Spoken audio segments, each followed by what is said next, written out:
Thank you, Ashraf, and I want to thank Nancy as well, both of you, for really, and Chairman Hussein for a fantastic day yesterday and for continuing today, and also congratulate you, Mr. Darwish, for your position. We did talk a lot yesterday about the strategic value of the new Suez Economic Development Zone and how this can really become an epicenter for not just creating dynamic clusters and competition, but really in this whole region, linking East and West. So we're very honored that you're here today.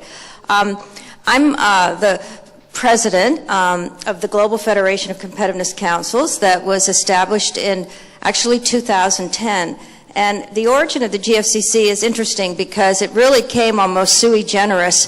The U.S. Council on Competitiveness that I'm the president of, that's celebrating its 30th anniversary. We were the first council in the world, actually, that was established as a private sector organization coming out of President Reagan's Commission on Industrial Productivity in 1986. And over the years, many countries have also recognized the importance of competitiveness, how you drive your productivity, increase your standard of living for all your citizens, as being a very powerful policy framework and a policy driver to address very complex issues across the whole spectrum of private sector engagement, private sector development, and of course deep partnerships with governments.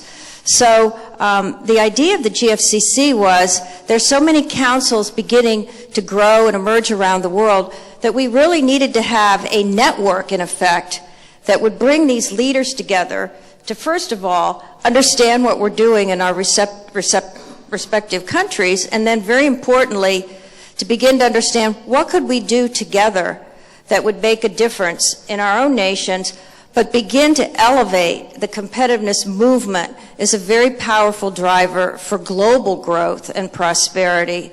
And so we were very, very pleased. The chairman of the GFCC, I should mention, and we're very honored that this gentleman is still leading this organization, at the time was the chairman and CEO of DuPont and chairman of the U.S. Council on Competitiveness. His name's Chad Holliday. And he always likes to say, you know, when we had this idea in 2010 of inviting leaders, he said, well, you know, Deborah and I had this idea, and I didn't really think anybody would come to the meeting, but we sent some invitations out, and lo and behold, we had 20 leaders from around the world who came to the inaugural meeting.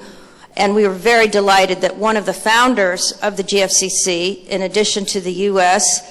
and Brazil and Korea and Australia and Russia and Saudi Arabia, was Egypt, the Egyptian National Competitiveness Council. So this merry band of brothers, as it were, founded the GFCC. And the first thing we did, and this is all on our website, but we developed together a set of global principles of what drives competitiveness and growth. And we co-created that together, and every year at our annual meeting we release these principles. And again, they're a very, very powerful template that any government can really use, policymaker, but also companies, to really benchmark themselves and see where they're standing vis-a-vis these principles. And some of them, you know, are not surprising, but others are important to include. For instance, every year we update them. A couple that I will mention that are really foundational is the importance of every nation investing in their people, in the human resources and the talent for competitiveness. Another of the principles is the importance of investing in research and development.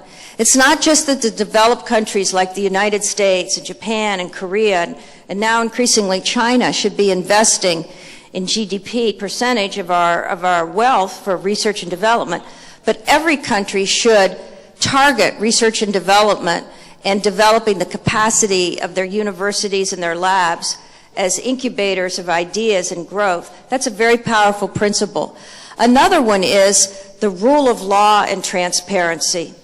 And again, that's an underlying principle that if a nation does not have transparency, rule of law, expected provisions that apply to everyone, how this impacts investment and growth is going to be very, very negative. And so having this group, again, articulate this principle and expound it around the world has been very important. Another one is that the protection of intellectual property is key to innovation and competitiveness. And you see this around the world where nations that have strong intellectual property protection and enforce their laws are really those nations that are at the cusp of not only, again, attracting innovation and investment, but are actually innovators themselves. And an example of a country that has moved from being sort of low on the totem pole, as it were, for intellectual property protection, and now has very high standards, is Brazil. And Brazil now is emerging as a country that's attracting major assets in next-generation pharmaceuticals, moving beyond commodity pharmaceuticals into genomics and things. And really, the reason large-scale pharmaceutical companies in the U.S. and Europe and elsewhere are coming and partnering with Brazil, yes, they're smart people, they're resources, there's a big population, but it's because of the intellectual property protection that has been a driver of that. So that's an example of a GFCC principle that's been promulgated, and now we can show in action how it's being implemented. And there are others as well, pertaining to resource allocation, the stewardship of our environment, energy efficiency.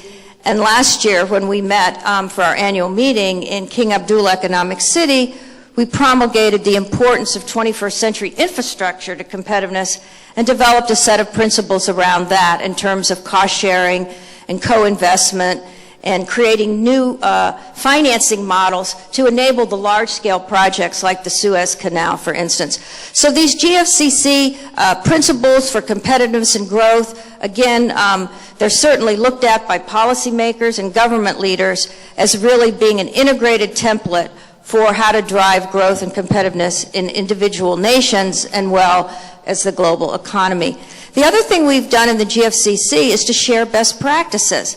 Because again, every nation has a different set of development, has different priorities, and are doing different things on competitiveness. So an example of a best practice that has emerged that other countries are now emulating is one that came out of Korea. Korea, of course, has established a tremendous leadership in global technology. It's a country that at the end of World War II, was down on its knees, had almost nothing, and they invested in people, they invested in the enabling conditions for innovation, they looked outward in the world, as Nancy was talking about, formed partnerships, and today Korea is one of the really dominant countries in Asia and is a global player. But guess what Korea has a challenge with? Even though they're investing significantly in their research and development, actually more than the U.S. in percentage of GDP, they have a deficit of creativity and imagination. And they feel that that's their Achilles heel going forward. So under the auspices of the GFCC and their competitiveness agenda, they created a new initiative around creativity and imagination. And what was really incredible is that the work of the GFCC, when Korea hosted our meeting in 2012, and our colleagues from Egypt were there actually, is that the president of Korea, the very dynamic woman leader of Korea, she took the work of the GFCC and the Korean proposal for creativity and implemented that in a new law and a whole strategy in Korea. And now you're seeing investment in their education system, in their regional clusters of how you build in creativity and imagination to the education process and how that can be rewarded. So other countries have actually looked at that as a benchmark and are doing similar things as well.